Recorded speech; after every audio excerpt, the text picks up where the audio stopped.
"You're going to prison for this, Liam." Those were the exact words my manager, Vance, spat at me, while we stood in the grand foyer of a sprawling Beverly Hills estate. I was wearing a sweat-stained courier uniform, holding a digital clipboard with my hands shaking uncontrollably.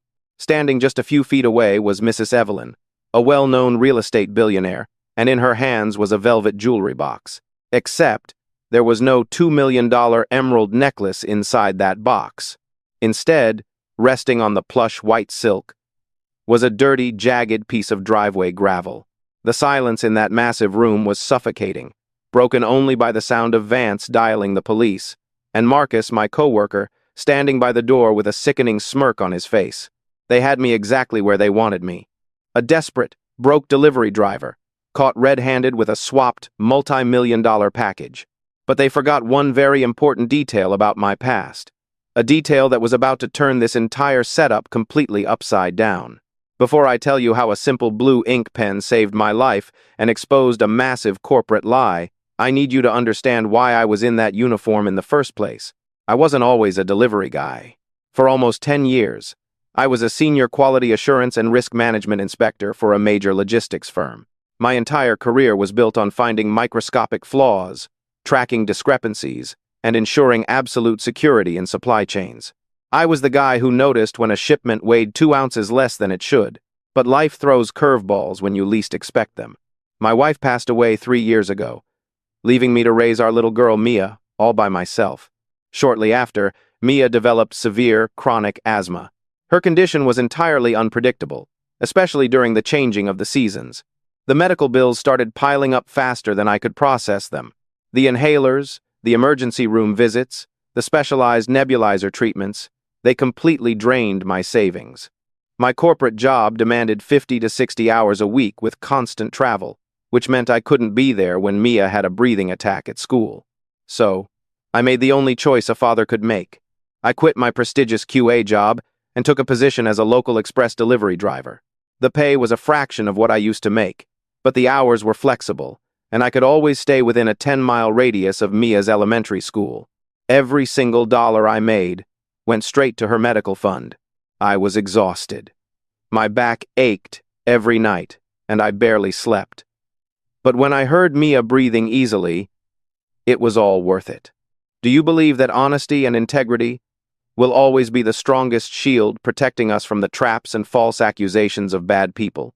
Leave your honest thoughts down in the comments. I made a vow to my conscience to live a clean, honest life as a clear mirror for my child to look into, and to never let deceit and jealousy bend the honor of a decent father. Hit that subscribe button to join us in protecting the truth. Working at the local depot was a completely different world from my old corporate office. The place was run by Vance, a manager who treated his employees like disposable garbage. He played favorites, skimmed off our overtime hours, and ruled through intimidation. His right-hand man was Marcus, a loudmouth driver who was notorious for cutting corners, mishandling packages, and kissing up to Vance. From day one, Marcus hated me. He hated that I didn't join their crude locker room jokes. He hated that I always double-checked my manifests. And, most of all, he hated that my delivery success rate was a flawless 100%, which made him look incredibly bad. I brought my QA habits into my delivery routine. I couldn't help it. It was hardwired into my brain. Every morning, I meticulously scanned my packages, checked the security seals, and organized them perfectly in my truck. Marcus used to mock me relentlessly. He would call me the parcel professor and tell Vance that I was wasting company time. But I ignored them, kept my head down, and focused on earning my paycheck for Mia. Then came the morning of the VIP delivery. It was a crisp Tuesday morning, and the depot was unusually tense. Vance gathered everyone around the loading dock and pointed to a small, heavily reinforced security lockbox. He announced that this was a priority one, high-value shipment going straight to Mrs. Evelyn's private estate. He made a huge show of assigning it to me, claiming that since I was so perfect with my protocols, I should be the one to handle it. I immediately felt a knot form in my stomach. Vance never did me any favors, and Marcus was grinning from ear to ear in the background. Something felt incredibly off. I walked up to the lockbox and began my standard visual inspection. The package inside was sealed with a specialized, serialized, tamper-evident tape. This tape is designed to leave a void watermark if someone tries to peel it off and re-stick it. As always, I pulled a standard blue ballpoint pen from my shirt pocket. I checked the weight on the digital scale at the loading dock, noted it down on my personal clipboard, and then made a tiny, almost invisible blue check mark right on the edge of the security tape where it met the cardboard. It was a habit from my inspection days to prove chain of custody. Marcus walked by and bumped my shoulder hard. He told me to hurry up and stop playing detective. I secured the box in my truck and drove to the estate. Mrs. Evelyn's mansion was like a fortress. After clearing 2 security gates, I was escorted into the foyer by a private guard. Mrs. Evelyn walked down the stairs, looking sharp and commanding. She signed the digital pad. But before I could leave, she said she needed to verify the contents immediately. She explained that this was a rare emerald she had purchased at auction, and her insurance required an unboxing verification in front of the courier. I nodded and stepped back respectfully. She used a silver letter opener to slice through the tape. She opened the cardboard box, pulled out the velvet case, and popped it open. We both froze. There was no emerald, just a gray, ugly rock. Mrs. Evelyn looked up at me, her eyes narrowing into cold, hard daggers. She immediately pressed a button on her phone and told her security to lock the doors.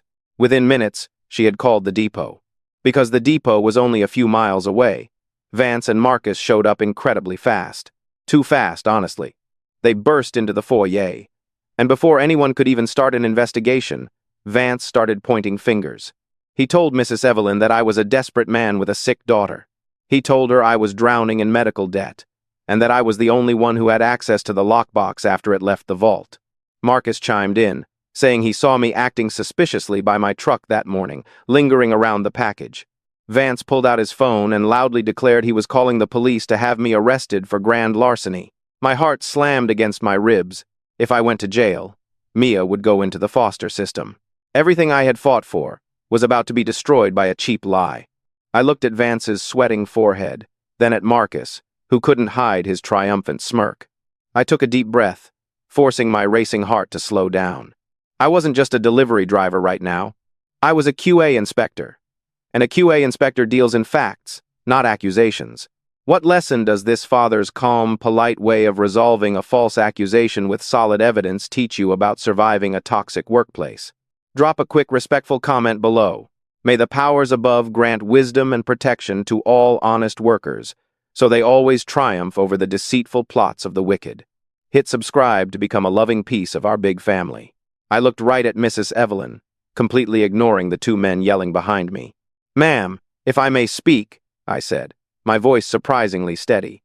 Vance tried to step forward to cut me off, but she held up a single manicured hand. Silence instantly fell over the room. "Speak," she commanded, her eyes locking onto mine. I took a step closer to the table where the box and the rock sat. I was a senior quality assurance inspector for 9 years, before I took this driving job to care for my sick daughter. I don't just deliver boxes, I track chain of custody. I pointed to the torn security tape hanging off the edge of the cardboard. Look closely at the bottom edge of that tape, right where it meets the box. Mrs. Evelyn leaned in, narrowing her eyes. "There is a microscopic blue ink mark there," I explained. "I make that mark with my own pen, every single morning on high-value items, right after I weigh them at the depot scale." I pulled the blue ballpoint pen from my pocket and set it on the table. If I had sliced that tape open in my truck, swapped the necklace for a rock, and applied new security tape, that ink mark would be gone. And if I had somehow magically peeled it back without triggering the void watermark, it is physically impossible to realign the ink mark perfectly across the tape and the cardboard. Vance scoffed loudly, calling it a desperate lie. But Mrs. Evelyn wasn't looking at him. She was staring at the tiny blue line, perfectly aligned. Furthermore, I continued, pulling out my digital clipboard. I logged the exact weight of every VIP package before it goes into my truck. At 7:15 this morning, that box weighed exactly 0.8 pounds. I pointed at the heavy, jagged piece of driveway gravel sitting on the silk. That rock weighs at least 3 pounds. If we put this box on a kitchen scale right now, it will prove that the swap happened before I ever touched it at the loading dock. The color completely drained from Marcus's face. He took a step backward toward the heavy oak doors. But the private security guard was already blocking the exit. Mrs. Evelyn slowly stood up to her full height. The coldness in her eyes shifted entirely from me to my manager. "You brought a rock into my home and tried to frame a father fighting for his child's life," she said, her voice dropping to a terrifying whisper. She didn't even wait for their excuses. She turned to her head of security and told him to lock the gates, then dialed the chief of police directly. Because of her elite status, 3 squad cars arrived in less than 5 minutes. While the police detained Vance and Marcus in the driveway, Mrs. Evelyn sent her private security team alongside local officers straight to the delivery depot. They didn't have to look very far. Marcus hadn't even bothered to hide it well. The $2 million emerald necklace was found shoved inside a dirty gym bag in the trunk of Marcus's car, parked right in the employee lot.